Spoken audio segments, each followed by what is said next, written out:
Now that at the proper time and place, after so long and wide a preliminary cruise, Ahab, all other wailing waters swept, seemed to have chased his foe into an ocean fold, to slay him the more securely there. Now that he found himself hard by the very latitude and longitude where his tormenting wound had been inflicted, now that a vessel had been spoken which on the very day preceding had actually encountered Moby-Dick, and now that all his successive meetings with various ships contrastingly concurred to show the demoniac indifference with which the white whale tore his hunters, whether sinning or sinned against, now it was that there lurked a something in the old man's eyes which it was hardly sufferable for feeble souls to see. As the unsetting polar star which through the livelong Arctic 6 months' night sustains its piercing, steady, central gaze, so Ahab's purpose now fixedly gleamed down upon the constant midnight of the gloomy crew. It domineered above them so that all their bodings, doubts, misgivings, fears were fain to hide beneath their souls and not sprout forth a single spear or leaf. In this foreshadowing interval, too, all humor, forced or natural, vanished. Stubb no more strove to raise a smile, Starbuck no more strove to check one. Alike joy and sorrow, hope and fear seemed ground to finest dust and powdered for the time in the clamped mortar of Ahab's iron soul. Like machines, they dumbly moved about the deck, ever conscious that the old man's despot eye was on them. But did you deeply scan him in his more secret, confidential hours, when he thought no glance but one was on him, then you would have seen that even as Ahab's eyes so awed the crew's, the inscrutable Parsi's glance awed his, or somehow at least in some wild way at times affected it. Such an added gliding strangeness began to invest the thin Fedella now, such ceaseless shudderings shook him, that the men looked dubious at him, half uncertain as it seemed, whether indeed he were a mortal substance, or else a tremulous shadow cast upon the deck by some unseen being's body, and that shadow was always hovering there, for not by night even had Fedella ever certainly been known to slumber or go below. He would stand still for hours, but never sat or lain. His wan but wondrous eyes did plainly say we two watchmen never rest. Nor at any time by night or day could the mariners now step upon the deck unless Ahab was before them, either standing in his pivot hole or exactly pacing the planks between two undeviating limits, the mainmast and the mizzen, or else they saw him standing in the cabin scuttle, his living foot advanced upon the deck as if to step, his hat slouched heavily over his eyes, so that however motionless he stood, however the days and nights were added on, that he had not swung in his hammock, yet hidden beneath that slouching hat, they could never tell unerringly whether, for all this, his eyes were really closed at times, or whether he was still intently scanning them. No matter, though he stood so in the scuttle for a whole hour on the stretch, and the unheeded night damp gathered in beads of dew upon that stone-carved coat and hat. The clothes that the night had wet, the next day's sunshine dried upon him, and so, day after day and night after night, he went no more beneath the planks. Whatever he wanted from the cabin, that thing he sent for. He ate in the same open air, that is, his two only meals, breakfast and dinner. Supper he never touched, nor reaped his beard, which darkly grew all gnarled, as unearthed roots of trees blown over, which still grow idly on at naked base, though perished in the upper verdure. But though his whole life was now become one watch on deck, and though the Parsi's mystic watch was without intermission as his own, yet these two never seemed to speak one man to the other unless at long intervals some passing unmomentous matter made it necessary, though such a potent spell seemed secretly to join the twain. Openly, and to the awestruck crew they seemed pole-like asunder. If by day they chanced to speak one word, by night dumb men were both, so far as concerned the slightest verbal interchange. At times, for longest hours, without a single hail, they stood far parted in the starlight, Ahab in his scuttle, the Parsi by the mainmast, but still fixedly gazing upon each other, as if in the Parsi Ahab saw his forethrown shadow, in Ahab the Parsi his abandoned substance. And yet somehow did Ahab in his own proper self, as daily, hourly, and every instant, commandingly revealed to his subordinates, Ahab seemed an independent lord, the Parsi but his slave. Still again both seemed yoked together, and an unseen tyrant driving them, the lean shade siding the solid rib, for be this Parsi what he may, all rib and keel was solid Ahab. At the first faintest glimmering of the dawn, his iron voice was heard from aft, man the mastheads, and all through the day till after sunset and after twilight, the same voice every hour at the striking of the helmsman's bell was heard, "What d'ye see? Sharp, sharp." But when 3 or 4 days had slided by, after meeting the children seeking Rachel, and no spout had yet been seen, the monomaniac old man seemed distrustful of his crew's fidelity, at least of nearly all except the pagan harpooneers. He seemed to doubt even whether Stubb and Flask might not willingly overlook the sight he sought. But if these suspicions were really his, he sagaciously refrained from verbally expressing them, however his actions might seem to hint them. "I will have the first sight of the whale myself," he said. "I, Ahab, must have the doubloon. and with his own hands he rigged a nest of basketed bowlines, and sending a hand aloft with a single sheaved block to secure to the mainmast head, he received the two ends of the downward reeved rope, and attaching one to his basket prepared a pin for the other end in order to fasten it at the rail. This done, with that end yet in his hand and standing beside the pin, he looked round upon his crew, sweeping from one to the other, pausing his glance long upon Dagu, Queequeg, Tashtigo, but shunning Fedella, and then settling his firm, relying eye upon the chief mate, said, "Take the rope, sir, I give it into thy hands, Starbuck." Then arranging his person in the basket, he gave the word for them to hoist him to his perch, Starbuck being the one who secured the rope at last, and afterwards stood near it. And thus, with one hand clinging round the royal mast, Ahab gazed abroad upon the sea for miles and miles, ahead, astern, this side, and that, within the wide expanded circle commanded at so great a height. When in working with his hands at some lofty, almost isolated place in the rigging, which chances to afford no foothold, the sailor at sea is hoisted up to that spot, and sustained there by the rope. Under these circumstances, its fastened end on deck is always given in strict charge to some one man who has the special watch of it, because in such a wilderness of running rigging, whose various different relations aloft cannot always be infallibly discerned by what is seen of them at the deck, and when the deck ends of these ropes are being every few minutes cast down from the fastenings, it would be but a natural fatality, if, unprovided with a constant watchman, the hoisted sailor should by some carelessness of the crew be cast adrift and fall all swooping to the sea. So Ahab's proceedings in this matter were not unusual. The only strange thing about them seemed to be that Starbuck, almost the one only man who had ever ventured to oppose him with anything in the slightest degree approaching to decision, one of those two, whose faithfulness on the lookout he had seemed to doubt somewhat. It was strange that this was the very man he should select for his watchman, freely giving his whole life into such an otherwise distrusted person's hands. Now the first time Ahab was perched aloft, ere he had been there 10 minutes, one of those red-billed savage seahawks which so often fly incommodiously close round the man-mastheads of whalemen in these latitudes, one of these birds came wheeling and screaming round his head in a maze of untrackably swift circlings. Then it darted 1,000 feet straight up into the air, then spiralized downwards, and went eddying again round his head. But with his gaze fixed upon the dim and distant horizon, Ahab seemed not to mark this wild bird, nor indeed would anyone else have marked it much, it being no uncommon circumstance. Only now almost the least heedful eye seemed to see some sort of cunning meaning in almost every sight.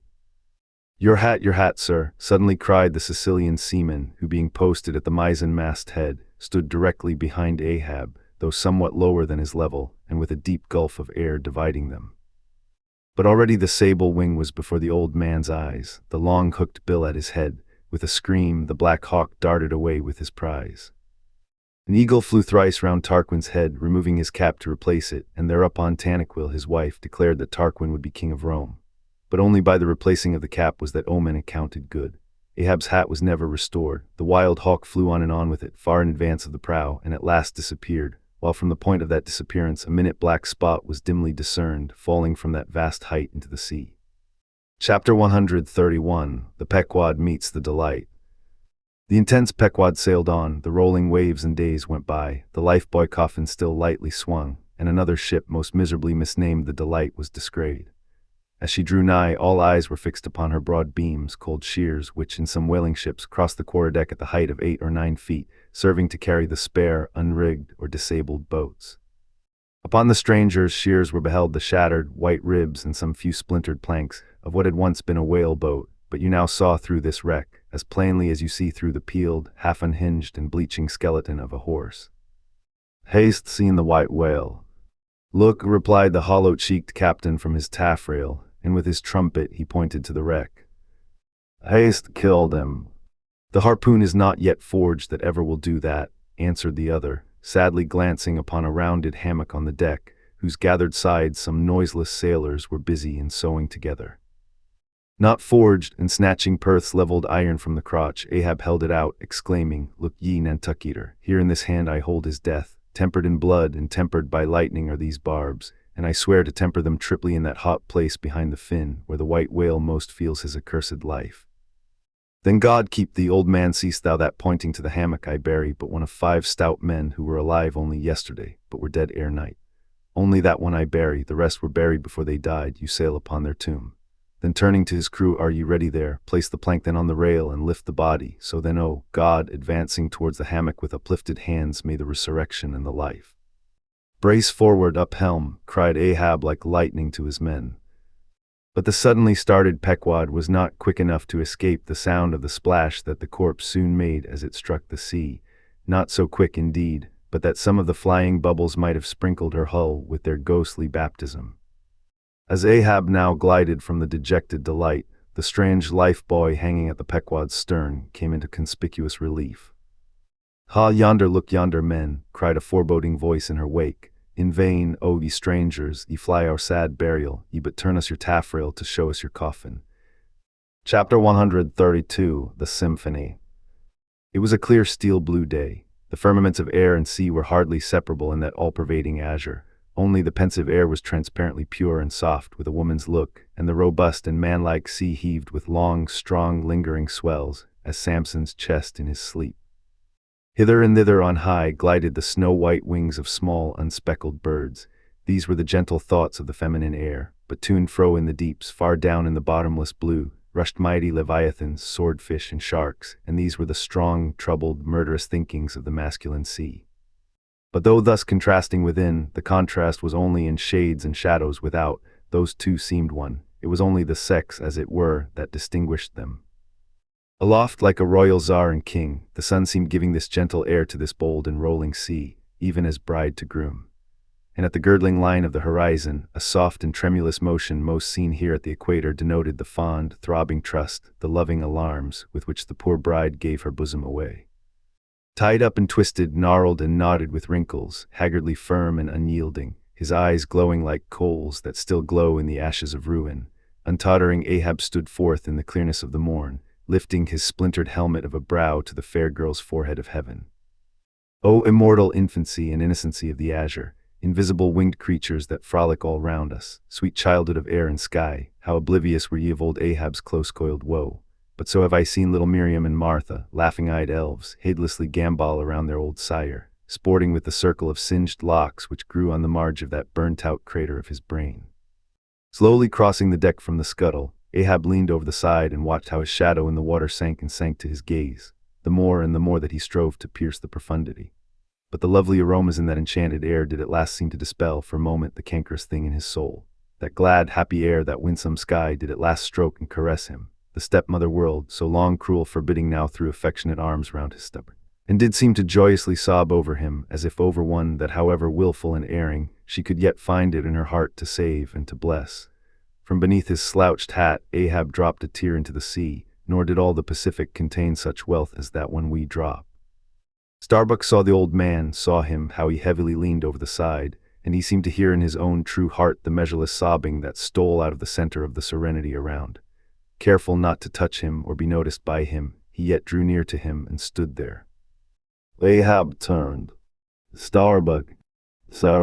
Oh, Starbuck, it is a mild, mild wind and a mild-looking sky. On such a day, very much such a sweetness as this, I struck my first whale, a boy harpooner of 18. 40 years ago, 40 years of continual whaling, 40 years of privation and peril and storm time, 40 years on the pitiless sea. For 40 years has Ahab forsaken the peaceful land, for 40 years to make war on the horrors of the deep. Aye, and yes, Starbuck.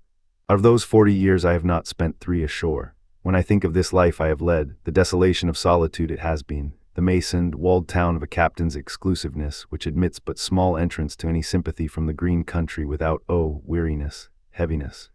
Unico's slavery of solitary command. When I think of all this, only half suspected, not so keenly known to me before, and how for 40 years I have fed upon dry, salted fare, fit emblem of the dry nourishment of my soil.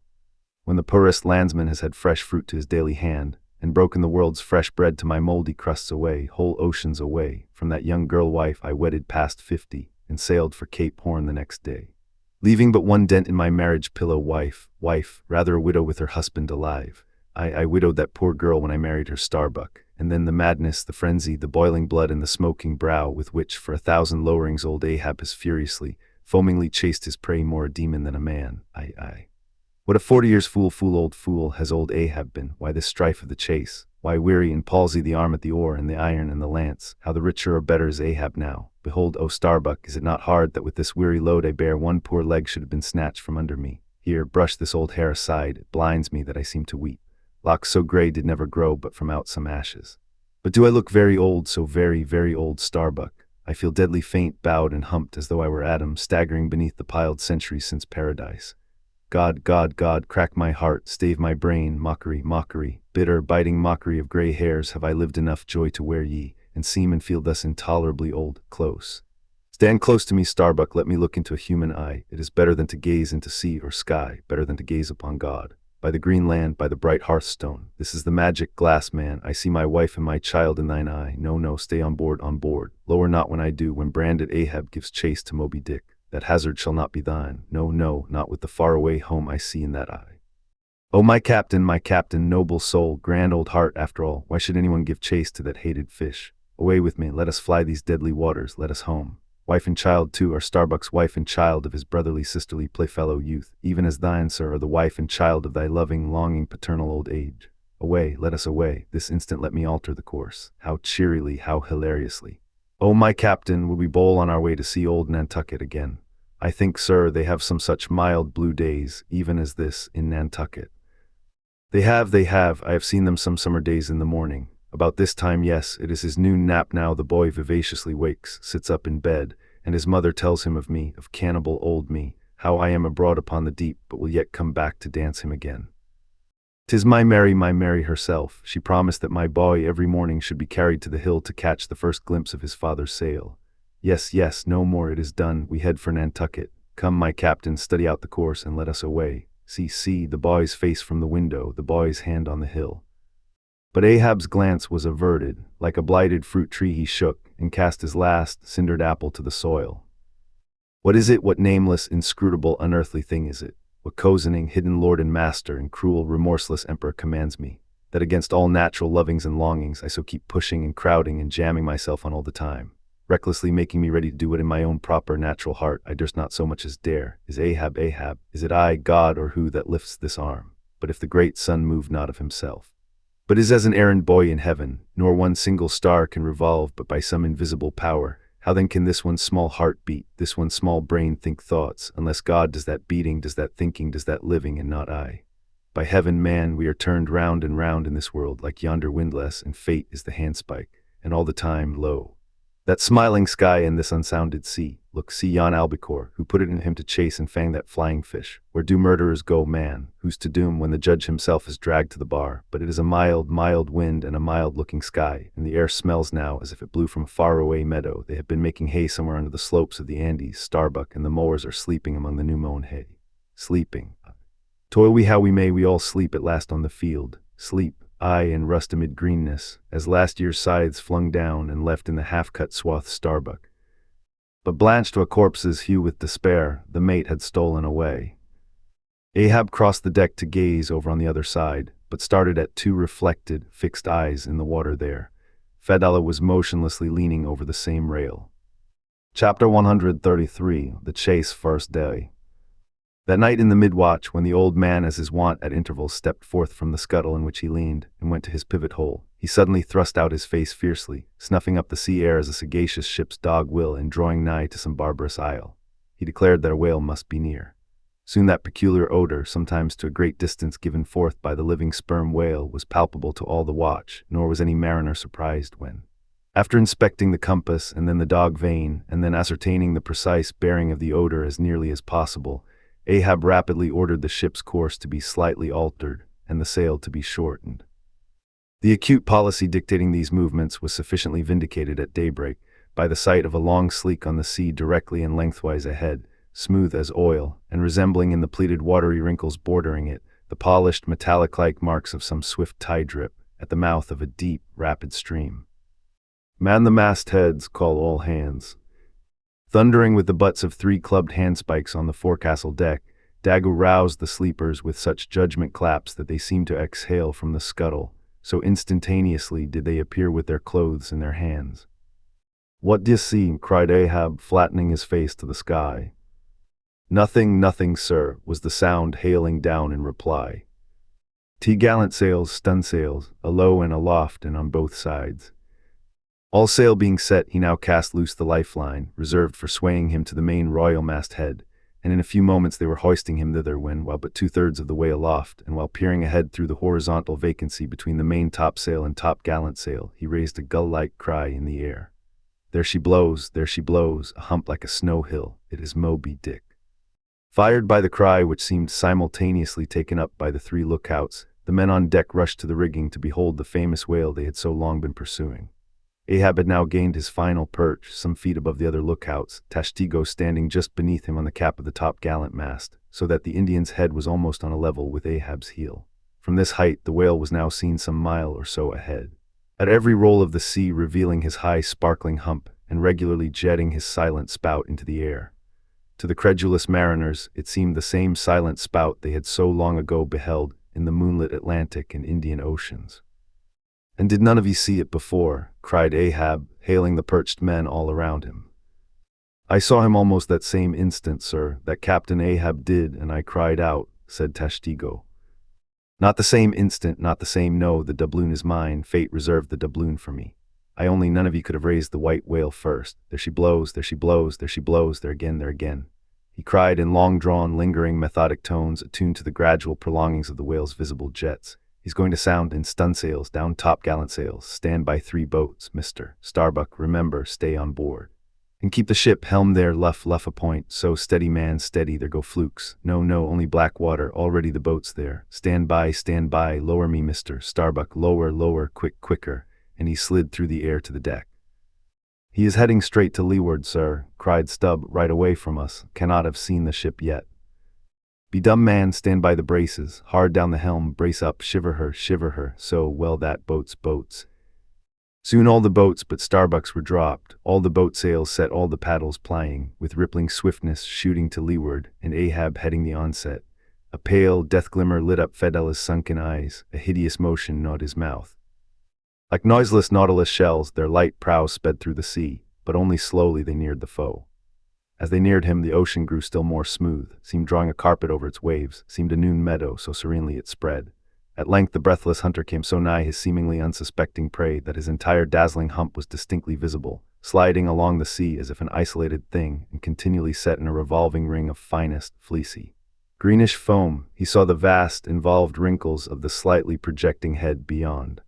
Before it, far out on the soft Turkish rugged waters, went the glistening white shadow from his broad, milky forehead, a musical rippling playfully accompanying the shade, and behind, the blue waters interchangeably flowed over into the moving valley of his steady wake, and on either hand bright bubbles arose and danced by his side.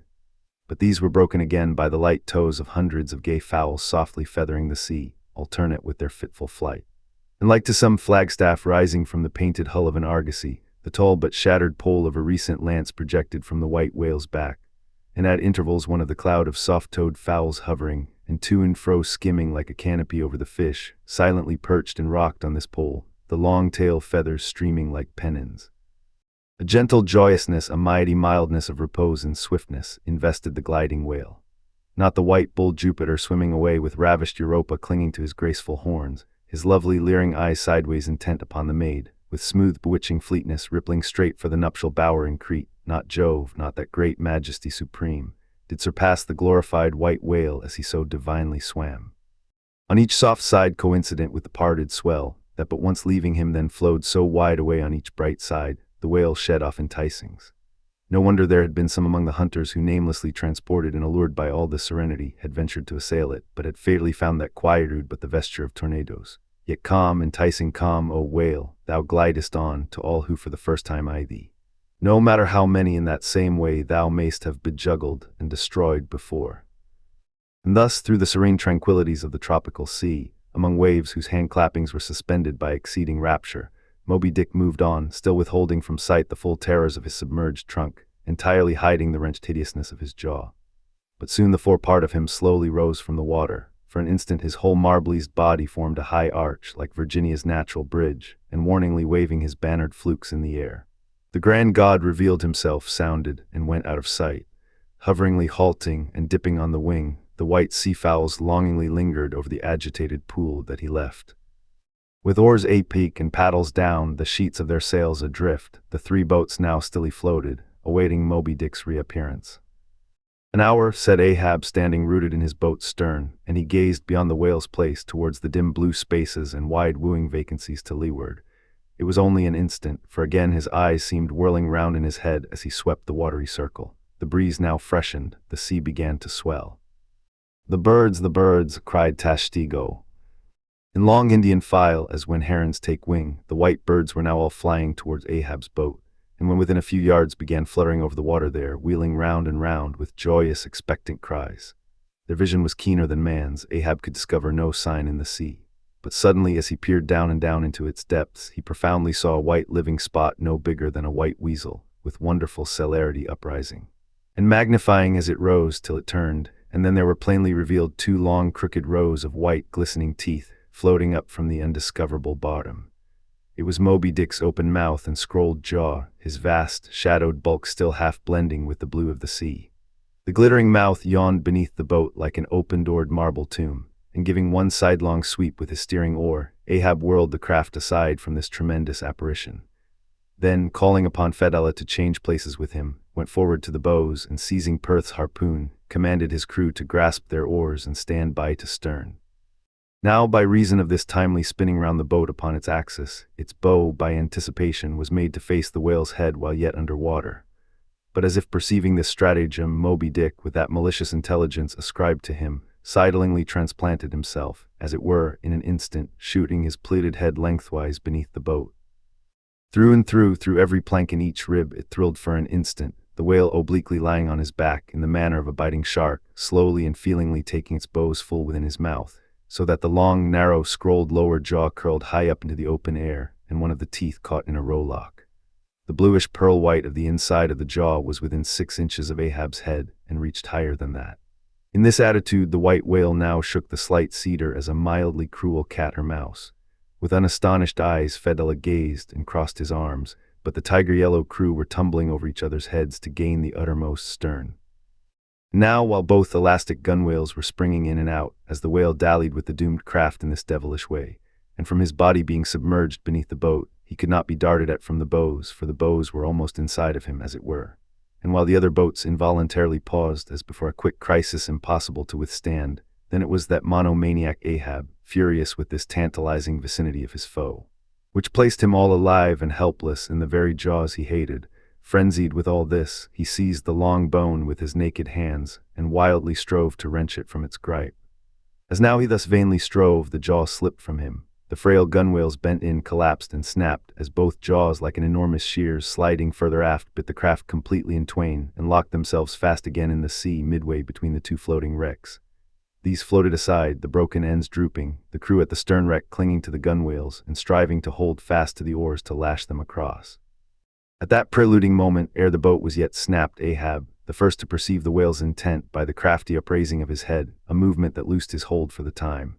At that moment his hand had made one final effort to push the boat out of the bite, but only slipping further into the whale's mouth and tilting over sideways as it slipped, the boat had shaken off his hold on the jaw, spilled him out of it as he leaned to the push. And so he fell flat-faced upon the sea. Ripplingly withdrawing from his prey, Moby-Dick now lay at a little distance, vertically thrusting his oblong white head up and down in the billows, and at the same time slowly revolving his whole spindled body, so that when his vast wrinkled forehead rose some 20 or more feet out of the water, the now rising swells, with all their confluent waves, dazzlingly broke against it, vindictively tossing their shivered spray still higher into the air. So in a gale. The but half-baffled channel billows only recoil from the base of the Eddystone, triumphantly to overleap its summit with their scud.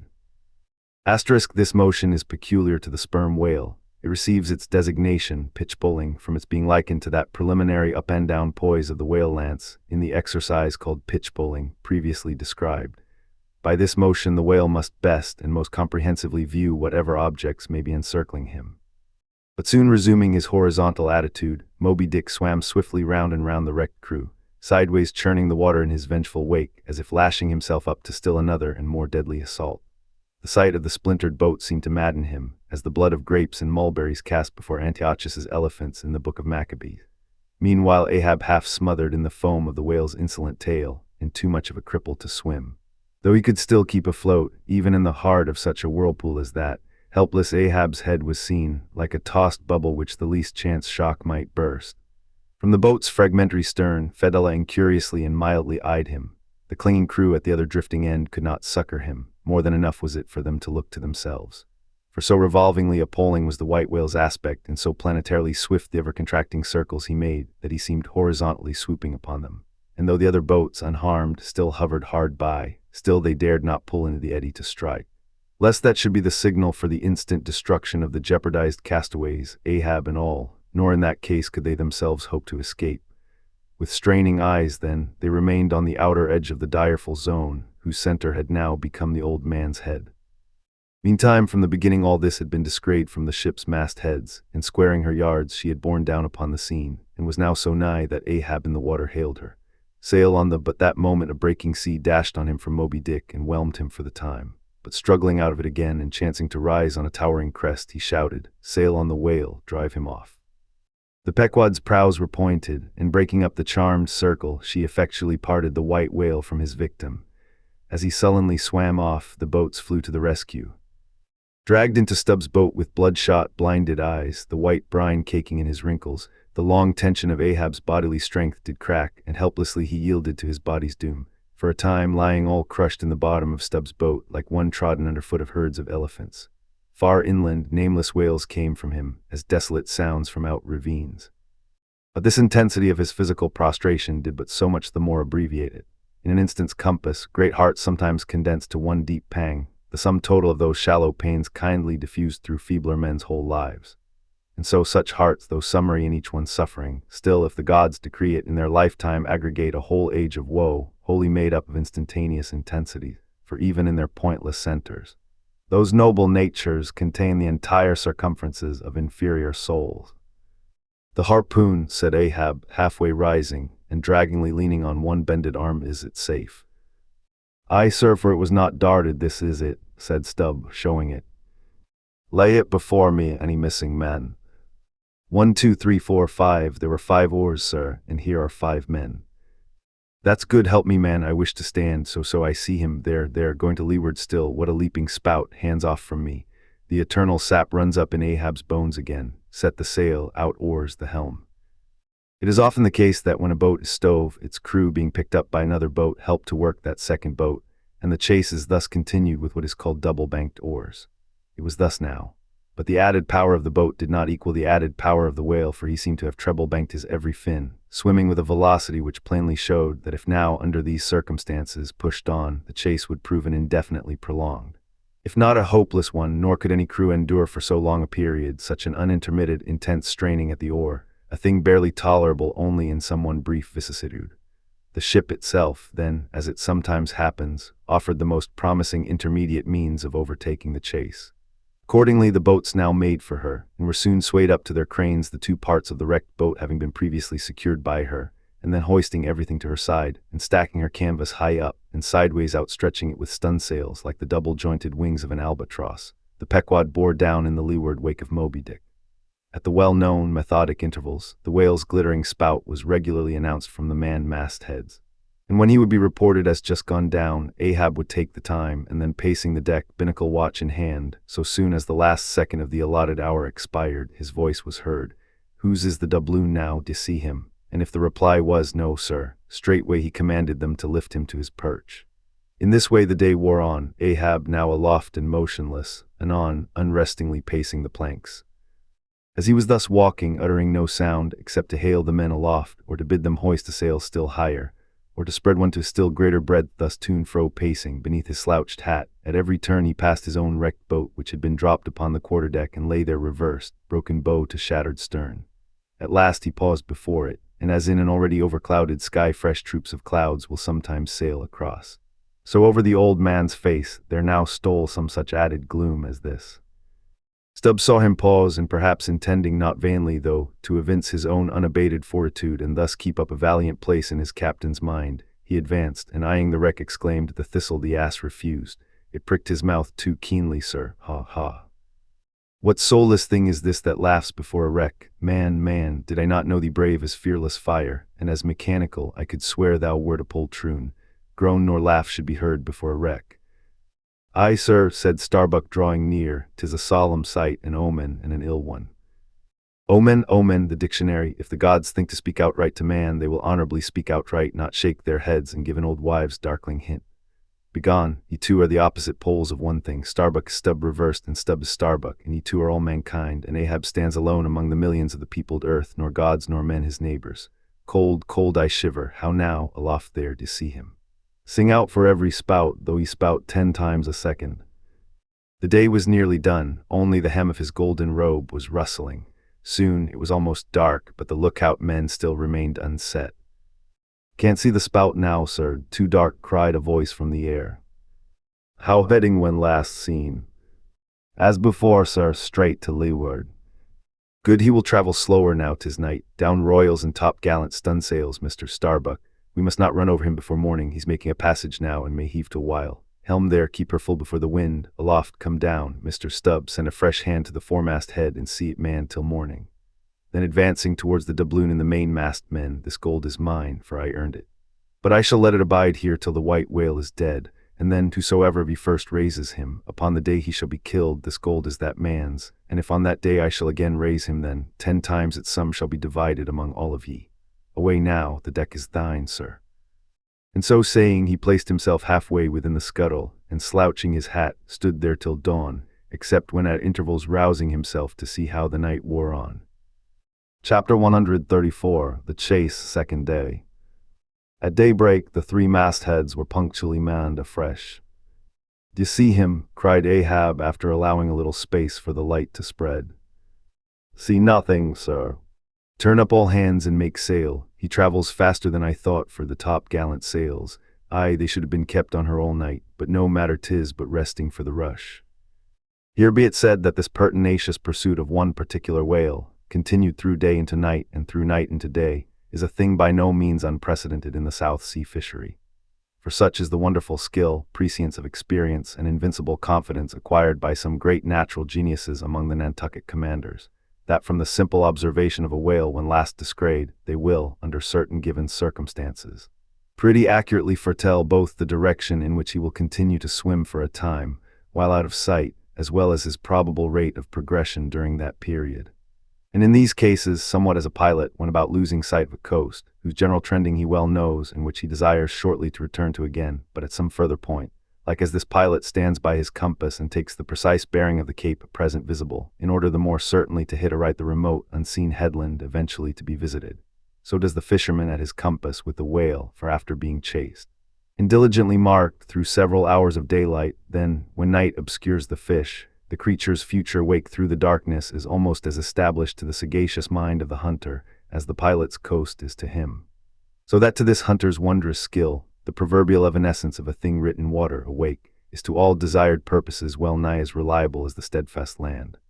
And as the mighty iron leviathan of the modern railways so familiarly known in its every pace, that with watches in their hands men time his rate as doctors that of a baby's pulse, and lightly say of it, the up train or the down train will reach such or such a spot, such or such an hour. Even so, almost there are occasions when these Nantucketers time that other leviathan of the deep, according to the observed humor of his speed, and say to themselves, so many hours hence this whale will have gone 200 miles, will have about reached this or that degree of latitude or longitude. But to render this acuteness at all successful in the end, the wind and the sea must be the whaleman's allies. For of what present avail to the becalmed or wind-bound mariner is the skill that assures him he is exactly 93 leagues and a quarter from his port. Inferable from these statements are many collateral subtile matters touching the chase of whales. The ship tore on, leaving such a furrow in the sea as when a cannon-ball missent becomes a plowshare and turns up the level field. "By salt and hemp," cried Stubb, "but this swift motion of the deck creeps up one's legs and tingles at the heart. This ship and I are 2 brave fellows. Ha ha, someone take me up and launch me spine-wise on the sea, for by live oaks, my spine's a keel. Ha ha, we go the gait that leaves no dust behind." "There she blows, she blows, she blows, right ahead," was now the masthead cry.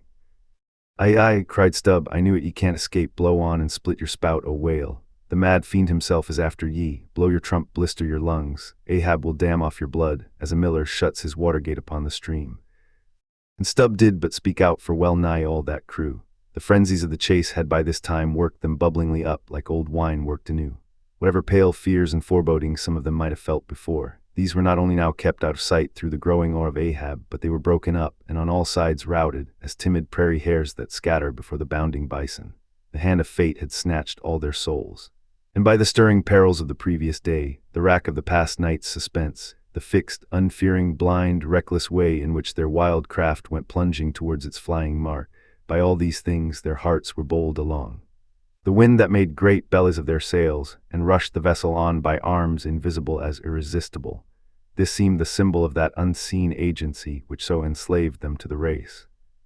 They were one man, not 30, for as the one ship that held them all, though it was put together of all contrasting things, oak and maple and pine wood, iron and pitch and hemp, yet all these ran into each other in the one concrete hull which shot on its way, both balanced and directed by the long central keel. Even so, all the individualities of the crew, this man's valor, that man's fear, guilt and guiltiness, all varieties were welded into oneness, and were all directed to that fatal goal which Ahab, their one lord and keel, did point to. The rigging lived, the mastheads, like the tops of tall palms, were outspreadingly tufted with arms and legs. Clinging to a spar with one hand, some reached forth the other with impatient wavings, others, shading their eyes from the vivid sunlight, sat far out on the rocking yards, all the spars in full bearing of mortals, ready and ripe for their fate. Ah, how they still strove through that infinite blueness to seek out the thing that might destroy them. "Why sing ye not out for him if ye see him?" cried Ahab when, after the lapse of some minutes since the first cry, no more had been heard.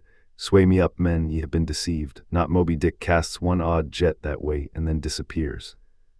It was even so. In their headlong eagerness, the men had mistaken some other thing for the whale's spout, as the event itself soon proved, for hardly had Ahab reached his perch, hardly was the rope belayed to its pin on deck, when he struck the keynote to an orchestra that made the air vibrate as with the combined discharges of rifles.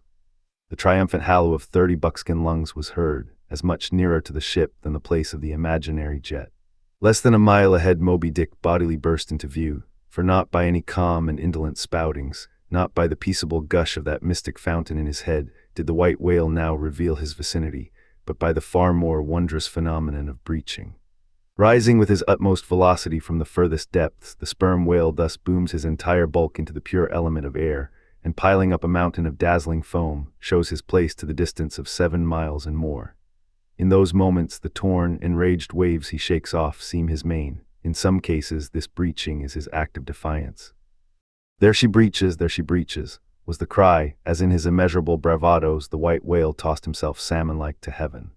So suddenly seen in the blue plain of the sea, and relieved against the still bluer margin of the sky, the spray that he raised, for the moment, intolerably glittered and glared like a glacier, and stood there gradually fading and fading away from its first sparkling intensity, to the dim mistiness of an advancing shower in a veil. "I breach your last to the sun, Moby-Dick," cried Ahab, "thy hour and thy harpoon are at hand. Down, down all of ye, but one man at the fore, the boats, stand by." Unmindful of the tedious rope ladders of the shrouds, the men, like shooting stars, slid to the deck by the isolated backstays and halyards, while Ahab, less dartingly, but still rapidly, was dropped from his perch. "Lower away," he cried, so soon as he had reached his boat, a spare one, rigged the afternoon previous. "Mr. Starbuck, the ship is thine. Keep away from the boats, but keep near them. Lower, all." As if to strike a quick terror into them, by this time being the first assailant himself, Moby-Dick had turned and was now coming for the 3 crews. Ahab's boat was central, and cheering his men, he told them he would take the whale head, that is, pull straight up to his forehead, a not uncommon thing, for when within a certain limit, such a course excludes the coming onset from the whale's sidelong vision. But ere that close limit was gained, and while yet all 3 boats were plain as the ship's 3 masts to his eye, the white whale, churning himself into furious speed, almost in an instant as it were, rushing among the boats with open jaws and a lashing tail, offered appalling battle on every side, and heedless of the irons darted at him from every boat, seemed only intent on annihilating each separate plank of which those boats were made, but skillfully maneuvered. Incessantly wheeling like trained chargers in the field, the boats for a while eluded him, though at times but by a plank's breadth, while all the time Ahab's unearthly slogan tore every other cry but his to shreds. But at last, in his untraceable evolutions, the white whale so crossed and recrossed, and in 1,000 ways entangled the slack of the 3 lines now fast to him, that they foreshortened and of themselves warped the devoted boats towards the planted irons in him, though now for a moment the whale drew aside a little, as if to rally for a more tremendous charge. Seizing that opportunity, Ahab first paid out more line, and then was rapidly hauling and jerking in upon it again, hoping that way to disencumber it of some snarls, when lo, a sight more savage than the embattled teeth of sharks. Caught and twisted, corkscrewed in the mazes of the line, loose harpoons and lances, with all their bristling barbs and points, came flashing and dripping up to the chocks and the bows of Ahab's boat. Only one thing could be done. Seizing the boat knife, he critically reached within, through, and then, without the rays of steel, dragged in the line beyond, passed it inboard to the bowsman, and then, twice sundering the rope near the chocks, dropped the intercepted faggot of steel into the sea. and was all fast again. That instant the white whale made a sudden rush among the remaining tangles of the other lines. By so doing, irresistibly dragged the more involved boats of Stubb and Flask towards his flukes, dashed them together like two rolling husks on a surf-beaten beach, and then diving down into the sea disappeared in a boiling maelstrom, in which for a space the odorous cedar chips of the wrecks danced round and round, like the grated nutmeg in a swiftly stirred bowl of punch. While the two crews were yet circling in the waters, reaching out after the revolving line tubs, oars, and other floating furniture, while a slope little Flask bobbed up and down like an empty vial, twitching his legs upwards to escape the dreaded jaws of sharks, and Stubb was lustily singing out for someone to ladle him up, and while the old man's line, now parting, admitted of his pulling into the creamy pool to rescue whom he could. In that wild simultaneousness of 1,000 concreted perils, Ahab's yet unstricken boat seemed drawn up towards heaven by invisible wires. As arrow-like, shooting perpendicularly from the sea, the white whale dashed his broad forehead against its bottom and sent it turning over and over into the air, till it fell again gunwale downwards, and Ahab and his men struggled out from under it like seals. From a seaside cave. The first uprising momentum of the whale modifying its direction as he struck the surface involuntarily launched him along it, to a little distance from the center of the destruction he had made. And with his back to it, he now lay for a moment slowly feeling with his flukes from side to side, and whenever a stray oar or bit of plank, the least chip or crumb of the boats touched his skin, his tail swiftly drew back and came sideways smiting the sea. But soon, as if satisfied that his work for that time was done, he pushed his pleated forehead through the ocean, and trailing after him the intertangled lines, continued his leeward way at a traveler's methodic pace.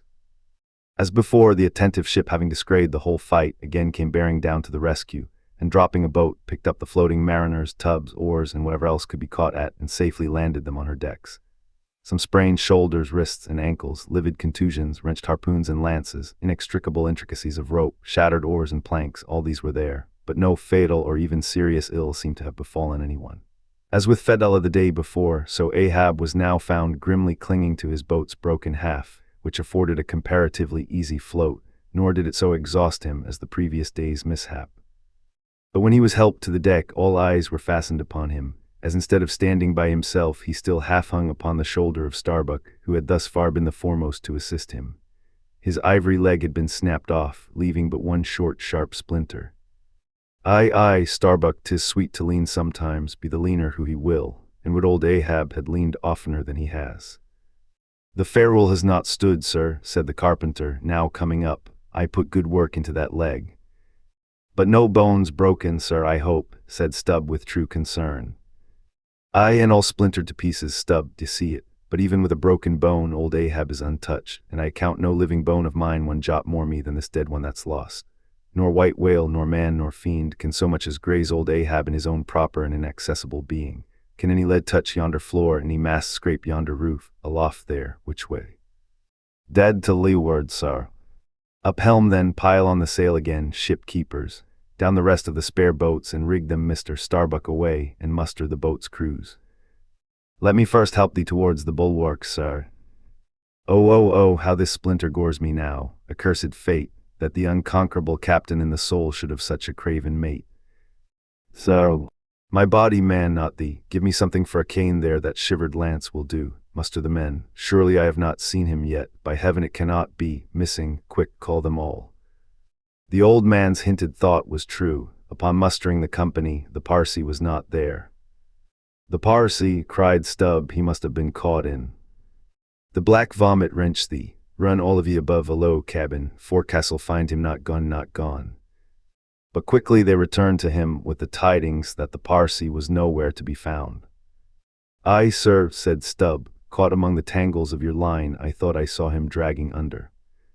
Line, my line, gone, what means that little word, what death knell rings in it, that old Ahab shakes as if he were the belfry? The harpoon too, toss over the litter there, d'ye see it? The forged iron men, the white whales, no, blistered fool, this hand did dart, 'tis in the fish, aloft there, keep him nailed quick. All hands to the rigging of the boats, collect the oars, harpooneers, the irons, hoist the royals, hire a pull on all the sheets, helm there. Steady for your life, I'll 10 times girdle the unmeasured globe, yea, and dive straight through it, but I'll slay him yet. Great God, but for one single instant show thyself, cried Starbuck. Never wilt thou capture him, old man, in Jesus' name, no more of this, that's worse than devil's madness. 2 days chased, twice stove to splinters, thy very leg once more snatched from under thee, thy evil shadow gone, all good angels mobbing thee with warnings. What more wouldst thou have? Shall we keep chasing this murderous fish till he swamps the last man? Shall we be dragged by him to the bottom of the sea? Shall we be towed by him to the infernal world? Oh, impiety and blasphemy to hunt him more. Arbuck, of late I felt strangely moved to thee. Ever since that hour we both saw thou knowst what in one another's eyes. But in this matter of the whale, be the front of thy face to me as the palm of this hand a lipless, unfeatured blank. Ahab is forever Ahab, man, this whole act's immutably decreed. 'Twas rehearsed by thee and me a billion years before this ocean rolled. Fool, I am the fates' lieutenant, I act under orders. Look thou, underling, that thou obeyest mine. Stand round me, men. Ye see an old man cut down to the stump, leaning on a shivered lance, propped up on a lonely foot. 'Tis Ahab his body's part, but Ahab's soul's a centipede that moves upon 100 legs. I feel strained, half-stranded, as ropes that tow dismasted frigates in a gale, and I may look so. But ere I break, ye'll hear me crack. Until ye hear that, know that Ahab's hawser tows his purpose yet. Believe ye men in the things called omens, then laugh aloud and cry encore. For ere they drown, drowning things will twice rise to the surface, then rise again to sink forevermore. So with Moby-Dick 2 days he's floated, tomorrow will be the third. Aye, men, he'll rise once more, but only to spout his last. D'ye feel brave, men, brave? As fearless fire, cried Stubb. And as mechanical, muttered Ahab. Then as the men went forward he muttered on, the things called omens, and yesterday I talked the same to Starbuck there concerning my broken boat. Oh, how valiantly I seek to drive out of others' hearts what's clinched so fast in mine. The Parsee, gone, and he was to go before, but still was to be seen again ere I could perish. How's that? There's a riddle now might baffle all the lawyers, backed by the ghosts of the whole line of judges. Like a hawk's beak it pecks my brain. I'll solve it, though. When dusk descended, the whale was still in sight to leeward. So once more the sail was shortened, and everything passed nearly as on the previous night. Only the sound of hammers and the hum of the grindstone was heard till nearly daylight, as the men toiled by lanterns in the complete and careful rigging of the spare boats and sharpening their fresh weapons for the morrow.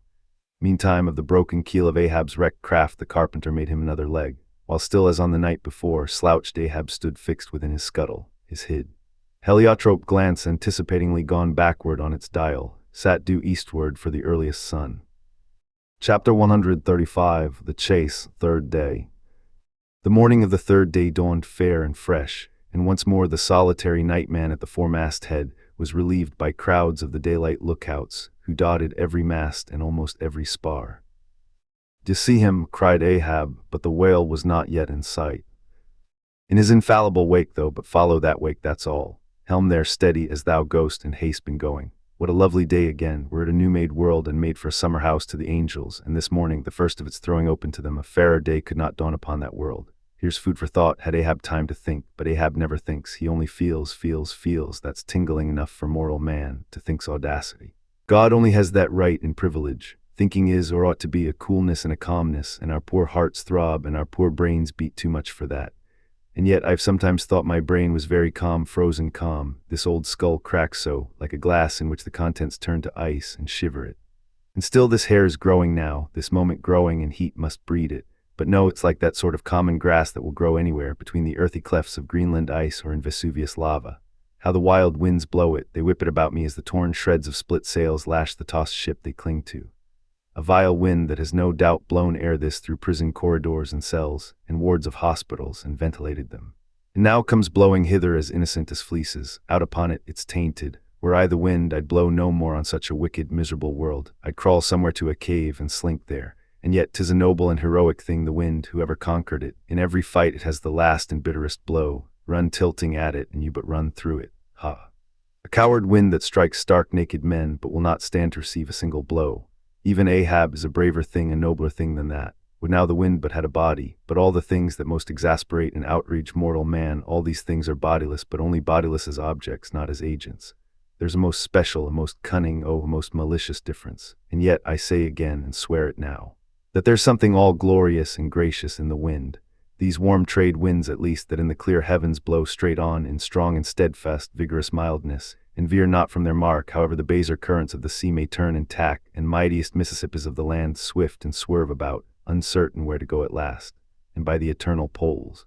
These same trades that so directly blow my good ship on, these trades, or something like them, something so unchangeable and full as strong, blow my keeled soul along, to it, aloft there, what d'ye see? Nothing, sir. Nothing and noon at hand, the doubloon goes begging, see the sun. Aye, it must be so, I've oversailed him, how got the start? Aye, he's chasing me now, not I him, that's bad, I might have known it too, fool, the lines, the harpoons he's towing. Aye, I've run him by last night, about, come down all of ye, but the regular lookouts, man the braces. Steering as she had done, the wind had been somewhat on the Pequod's quarter, so that now, being pointed in the reverse direction, the braced ship sailed hard upon the breeze as she rechurned the cream in her own white wake. Against the wind he now steers for the open jaw, murmured Starbuck to himself as he coiled the new hauled main brace upon the rail. God keep us, but already my bones feel damp within me, and from the inside wet my flesh. I misdoubt me that I disobey my God in obeying him. Stand by to sway me up, cried Ahab, advancing to the hempen basket. We should meet him soon. Aye, sir, and straightway Starbuck did Ahab's bidding, and once more Ahab swung on high. A whole hour now passed, gold beaten out to ages. Time itself now held long breaths with keen suspense. But at last, some 3 points off the weather bow, Ahab descried the spout again, and instantly from the 3 mastheads 3 shrieks went up as if the tongues of fire had voiced it. Forehead to forehead I meet thee this third time, Moby-Dick, on deck there. Brace sharper up, crowd her into the wind's eye. He's too far off to lower yet, Mr. Starbuck. The sails shake, stand over that helmsman with topmaul. So he travels fast and I must down. But let me have one more good round look aloft here at the sea, there's time for that. An old sight, and yet somehow so young, aye, and not changed a wink since I first saw it. A boy from the sandhills of Nantucket, the same to Noah as to me. There's a soft shower to leeward, such lovely leewardings. They must lead somewhere to something else than common land, more palmy than the palms. Leeward, the white whale goes that way, look to windward then, the better if the bitterer quarter. But goodbye, old masthead. What's this green, tiny mosses in these warped cracks? No such green weather stains on Ahab's head. There's the difference now between man's old age and matters. But old mast, we both grow old together, sound in our hulls though, are we not, my ship? Minus a leg, that's all. By heaven, this dead wood has the better of my live flesh every way. I can't compare with it. And I've known some ships made of dead trees outlast the lives of men made of the most vital stuff of vital fathers. What's that he said? He should still go before me, my pilot, and yet to be seen again. But where? Will I have eyes at the bottom of the sea, supposing I descend those endless stairs? And all night I've been sailing from him, wherever he did sink to. Aye, like many more thou toldst direful truth as touching thyself, O Parsi. But Ahab, there thy shot fell short. Goodbye, masthead, keep a good eye upon the whale, the while I'm gone. We'll talk tomorrow, nay tonight, when the white whale lies down there, tied by head and tail. He gave the word, and still gazing round him, was steadily lowered through the cloven blue air to the deck. In due time the boats were lowered, but as standing in his shallop's stern, Ahab just hovered upon the point of the descent, he waved to the mate, who held one of the tackle ropes on deck, and bade him pause. Starbuck, sir, for the 3rd time my soul's ship starts upon this voyage, Starbuck. Aye, sir, thou wilt have it so. Some ships sail from their ports, and ever afterwards are missing, Starbuck. Truth, sir, that is truth. Some men die at ebb tide, some at low water, some at the full of the flood, and I feel now like a billow that's all one crested comb, Starbuck. I am old, shake hands with me, man. Their hands met, their eyes fastened, Starbuck's tears the glue. Oh, my captain, noble heart, go not, see, it's a brave man that weeps, how great the agony of the persuasion then. Lower away, cried Ahab, tossing the mate's arm from him, stand by the crew. In an instant the boat was pulling round close under the stern. The sharks, cried a voice from the low cabin window there. O master, my master, come back. But Ahab heard nothing, for his own voice was high lifted then, and the boat leaped on. Yet the voice spake true, for scarce had he pushed from the ship when numbers of sharks, seemingly rising from out the dark waters beneath the hull, maliciously snapped at the blades of the oars, every time they dipped in the water, and in this way accompanied the boat with their bites. It is a thing not uncommonly happening to the whaleboats in those swarming seas. The sharks at times apparently following them in the same prescient way that vultures hover over the banners of marching regiments in the east. But these were the first sharks that had been observed by the Pequod since the white whale had been first descried, and whether it was that Ahab's crew were all such tiger-yellow barbarians, and therefore their flesh more musky to the senses of the sharks, a matter sometimes well known to affect them, however it was, they seemed to follow that one boat without molesting the others. Heart of wrought steel, murmured Starbuck gazing over the side, and following with his eyes the receding boat, canst thou yet ring boldly to that sight? lowering thy keel among ravening sharks, and followed by them open-mouthed to the chase, and this the critical third day. For when 3 days flow together in one continuous intense pursuit, be sure the first is the morning, the second the noon, and the third the evening, and the end of that thing be that end what it may. Oh my God! What is this that shoots through me and leaves me so deadly calm, yet expectant, fixed at the top of a shutter? Future things swim before me, as in empty outlines and skeletons. All the past is somehow grown dim. Merry girl, thou fadest in pale glories behind me. Boy, I seem to see but thy eyes grown wondrous blue. Strangest problems of life seem clearing, but clouds sweep between is my journey's end coming. My legs feel faint, like his who has footed it all day. Feel thy heart beats it yet, stir thyself, Starbuck, stave it off, move, move, speak aloud, masthead there, see ye my boy's hand on the hill, crazed, aloft there. Keep thy keenest eye upon the boats, mark well the whale, ho, again, drive off that hawk, see. He pecks, he tears the vane, pointing to the red flag flying at the main truck. Ha, he soars away with it. Where's the old man now? Seest thou that sight, O Ahab? Shudder, shudder. The boats had not gone very far, when by a signal from the mastheads, a downward pointed arm, Ahab knew that the whale had sounded. But intending to be near him at the next rising, he held on his way a little sideways from the vessel, the bet-charmed crew maintaining the profoundest silence as the head-beat waves hammered and hammered against the opposing bow. Drive, drive in your nails, O ye waves, to their uttermost heads drive them in, ye but strike a thing without a lid, and no coffin and no hearse can be mine, and hemp only can kill me, ha, ha. Suddenly the waters around them slowly swelled in broad circles, then quickly upheaved, as if sideways sliding from a submerged borg of ice, swiftly rising to the surface. A low rumbling sound was heard, a subterraneous hum, and then all held their breath, as bedraggled with trailing ropes and harpoons and lances, a vast form shot lengthwise but obliquely from the sea. Shrouded in a thin, drooping veil of mist, it hovered for a moment in the rainbowed air, and then fell swamping back into the deep. Crushed 30 feet upwards, the waters flashed for an instant like heaps of fountains, then brokenly sank in a shower of flakes, leaving the circling surface creamed like new milk round the marble trunk of the whale. "Give way," cried Ahab to the oarsmen, and the boats darted forward to the attack, but maddened by yesterday's fresh irons that corroded in him, Moby-Dick seemed combinedly possessed by all the angels that fell from heaven. The wide tiers of welded tendons overspreading his broad white forehead beneath the transparent skin looked knitted together, as head-on he came churning his tail among the boats and once more flailed them apart, spilling out the irons and lances from the two mates' boats and dashing in one side of the upper part of their bows, but leaving Ahab's almost without a scar. While Daggoo and Queequeg were stopping the strained planks, and as the whale swimming out from them turned and showed one entire flank as he shot by them again. At that moment a quick cry went up, lashed round and round to the fish's back, pinioned in the turns upon turns in which during the past night the whale had reeled the involutions of the lines around him. The half-torn body of the Parsee was seen, his sable raiment frayed to shreds. His distended eyes turned full upon old Ahab. The harpoon dropped from his hand. Befooled, befooled, drawing in a long lane breath, "I, Parsee, I see thee again. I and thou ghost before, and this then is the hearse that thou didst promise, but I hold thee to the last letter of thy word. Where is the second hearse? Away, mates, to the ship. Those boats are useless now, repair them if ye can in time, and return to me. If not, Ahab's enough to die down men. The first thing that but offers to jump from this boat I stand in, that thing I harpoon. Ye are not other men, but my arms and my legs, and so obey me. Where's the whale? Gone down again." But he looked too nigh the boat, for as if bent upon escaping with the corpse he bore, and as if the particular place of the last encounter had been but a stage in his leeward voyage, Moby-Dick was now again steadily swimming forward, and had almost passed the ship, which thus far had been sailing in the contrary direction to him, though for the present her headway had been stopped. He seemed swimming with his utmost velocity, and now only intent upon pursuing his own straight path in the sea. "O Ahab," cried Starbuck, "not too late is it, even now the third day, to desist. See, Moby-Dick seeks thee not, it is thou that madly seekest him." Setting sail to the rising wind, the lonely boat was swiftly impelled to leeward by both oars and canvas. And at last, when Ahab was sliding by the vessel, so near as plainly to distinguish Starbuck's face as he leaned over the rail, he hailed him to turn the vessel about and follow him not too swiftly at a judicious interval. Glancing upwards, he saw Tashtego, Queequeg, and Daggoo eagerly mounting to the three mastheads, while the oarsmen were rocking in the two staved boats which had but just been hoisted to the side, and were busily at work in repairing them.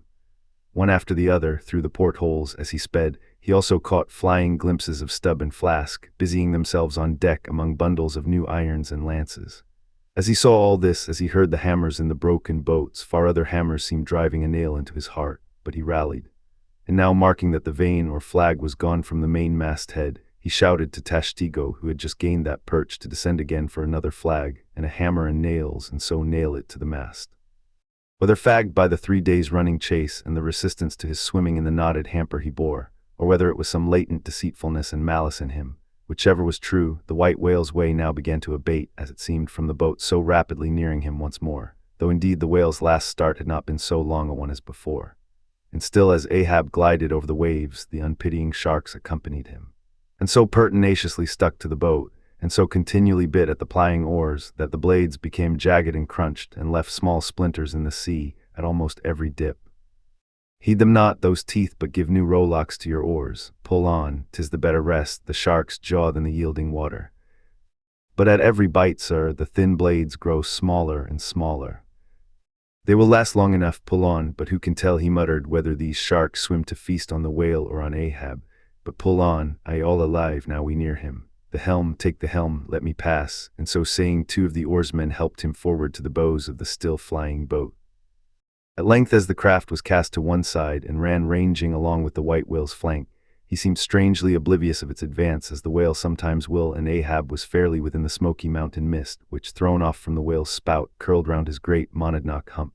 He was even thus close to him, when with body arched back and both arms lengthwise high lifted to the poise, he darted his fierce iron, and his far fiercer curse into the hated whale. As both steel and curse sank to the socket, as if sucked into a morass, Moby-Dick sideways writhed, spasmodically rolled his nigh flank against the bow, and without staving a hole in it, so suddenly canted the boat over, that had it not been for the elevated part of the gunwale to which he then clung, Ahab would once more have been tossed into the sea. As it was, 3 of the oarsmen who forked knew not the precise instant of the dart, and were therefore unprepared for its effects. These were flung out, but so fell that in an instant 2 of them clutched the gunwale again, and rising to its level on a combing wave, hurled themselves bodily inboard again, the 3rd man helplessly dropping astern, but still afloat and swimming.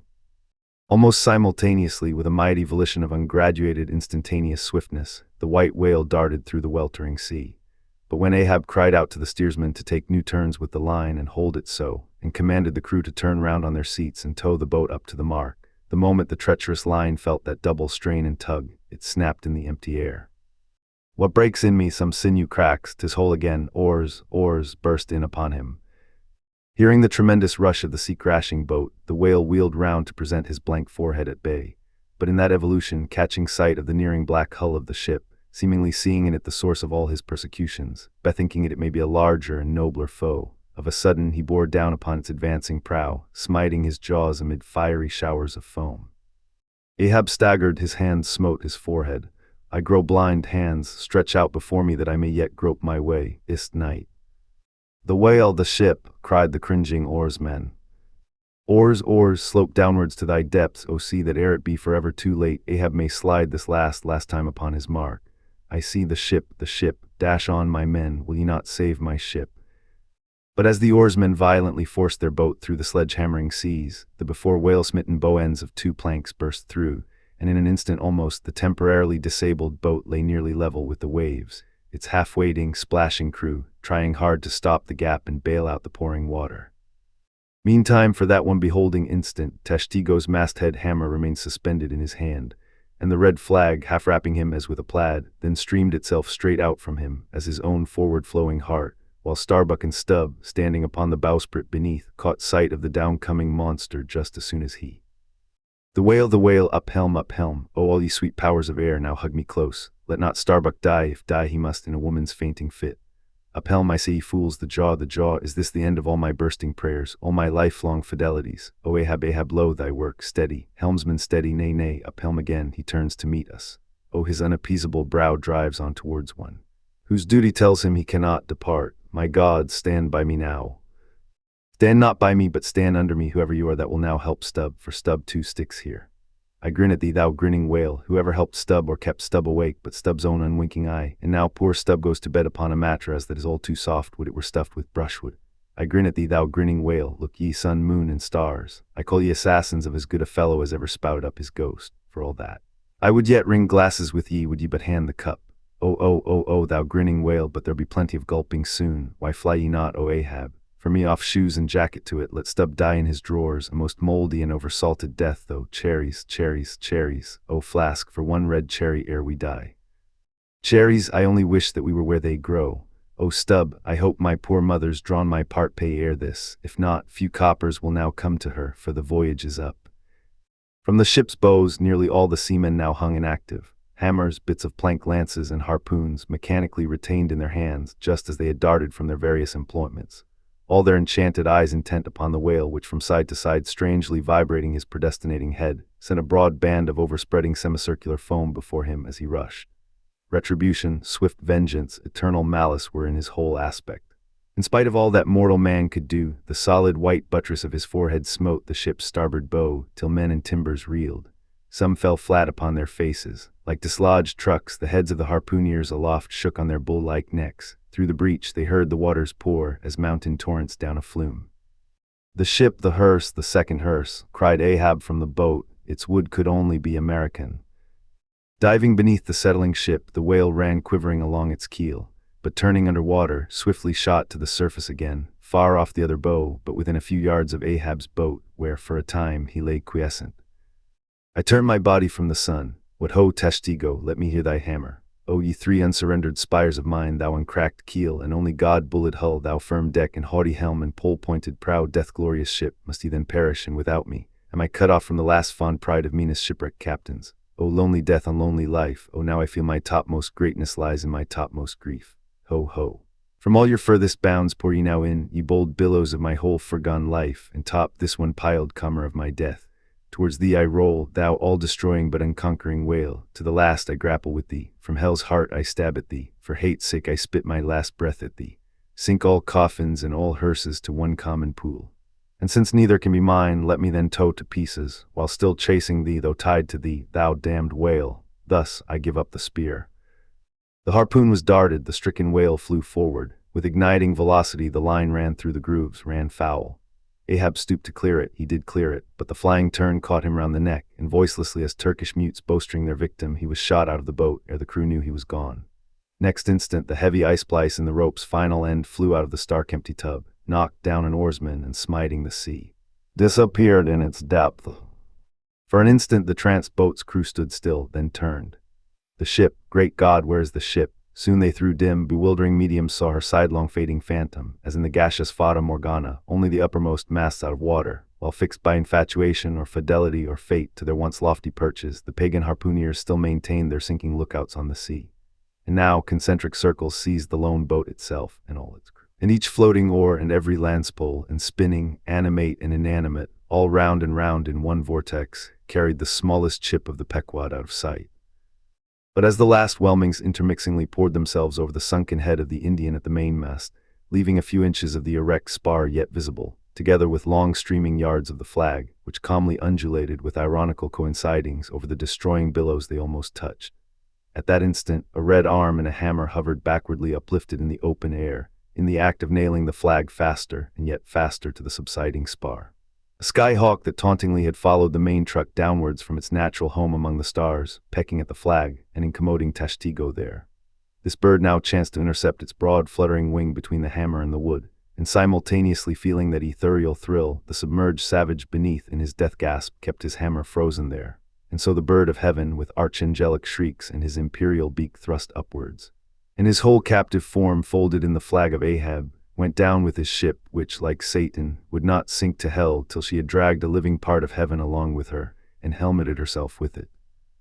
Now small fowls flew screaming over the yet yawning gulf, a sullen white surf beat against its steep sides, then all collapsed, and the great shroud of the sea rolled on as it rolled 5,000 years ago. Epilogue. And I only am escaped alone to tell thee, Job. The drama's done, why then here does anyone step forth, because one did survive the wreck. It so chanced that after the Parsi's disappearance I was he whom the fates ordained to take the place of Ahab's boatsman, when that boatsman assumed the vacant post, the same who, when on the last day the three men were tossed from out of the rocking boat, was dropped astern. So, floating on the margin of the ensuing scene, and in full sight of it when the half-spent suction of the sunk ship reached me, I was then but slowly drawn towards the closing vortex. When I reached it, it had subsided to a creamy pool.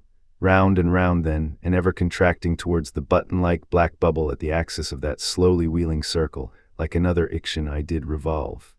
Till gaining that vital center, the black bubble upward burst, and now, liberated by reason of its cunning spring, and owing to its great buoyancy rising with great force, the coffin life-buoy shot lengthwise from the sea, fell over and floated by my side. Buoyed up by that coffin for almost one whole day and night, I floated on a soft and dirge-like main. The unharming sharks, they glided by as if with padlocks on their mouths. The savage sea hawks sailed with sheathed beaks.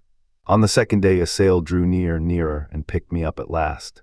It was the devious cruising Rachel, that in her retracing search after her missing children, only found another orphan.